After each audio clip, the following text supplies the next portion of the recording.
Welcome students. Today we will practice some questions on vector. So the first question is the vector A, that is 3i cap minus k cap, and B, that is I cap plus 2j cap, are adjacent sides of a parallelogram. So you have a parallelogram. Okay, suppose this one is A and this one is B, right? Now find its area and its direction unit vector. Now you need to find the area of this parallelogram and its direction unit vector. Now we all know that the direction of area is perpendicular to the area, right? That means it is perpendicular to these two vectors. Now what is the perpendicular of these two vectors? That is A cross B. So we write area equal to A cross B, where cross is the cross product, and we do the cross product like we solving the determinant, right? Now after solving the determinant, we write I cap into 0 minus of minus 2 plus j cap minus 1 minus 0, because if you multiply 3 with 0 you get 0, and plus k 6 minus 0, right? So you get the value. Now we can't give this in direction because we need to find out the area in units. So the value is root over of the x component square plus root over the y component square plus root over the z component square. So 2 square minus 1 square plus 6 square. So you get root over of 41 units. So this is the value of area. Now tell me, how do you find out the direction of unit vector?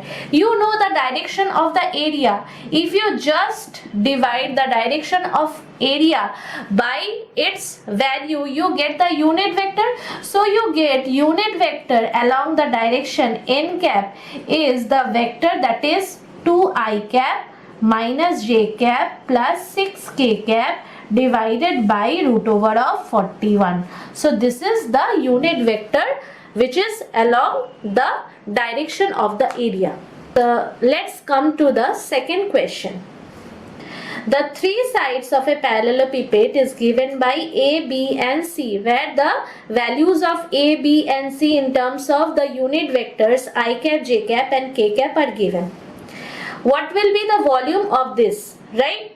So volume made by three sides denoting by A, B and C vector is always A dot B cross C. Please remember the formula.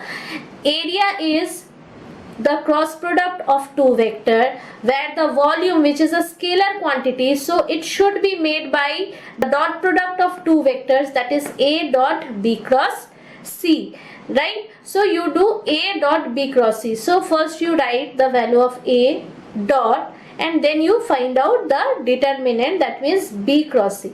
Now when you find out the component of I cap, then you close the first row and first column, and what you left behind, 2 into minus 1, that is minus 2, minus 1 into 0 is 0. So I have not written here anything. Now similarly, if you need to find out the component of j cap, you start with the third column, that means 0 minus of 1 into minus 1, that is minus 1. So if you do minus of minus 1, minus minus, if you multiply you get the plus sign, so plus 1 along the j component.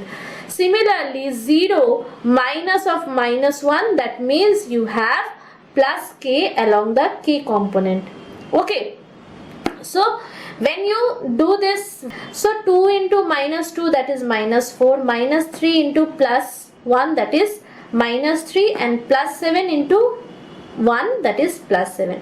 So minus 4 minus 3 give you minus 7 and plus 7, so you get a 0 value. That means no such kind of parallelepiped could be possible by this three vector. The question comes in another way, like, could parallelepiped be possible by these three vectors? So then the answer should be no, because the volume comes here 0. Now the third question is the angle made by the vector A to the y-axis. Now it could be y-axis, it could be x-axis, it could be z-axis, but let me show you how you deal with this type of questions. So unit vector along y-axis is j cap. Okay, so A dot j, it is modulus of A modulus of j cos theta. So what is cos theta? Cos theta is A dot j divided by modulus of A. Now see, theta equal to cos inverse, you write the value of A, you write j cap, and you find out the value of the magnitude of A, that is root over of ax square, ay square and az square. Now take some pause and understand the question. Here it is given A vector along the y-axis. So if you do the dot product with I cap and k cap, it would clearly vanish out, right? So only the component which is along the j cap come to the picture, right? So theta equal to cos inverse, write the component along the j cap and root over of this one, that means the modulus of A. Now if you are given along x-axis, then you only need to write the component of x-axis and the magnitude of the vector along with the cos inverse. Now the fourth question is, if B plus C, C plus A and A plus B are coplanar, then what would be the correct option, right? Now in my previous video where I discussed about the properties of vector product, I told you that if two vectors are coplanar, then their cross product must be 0.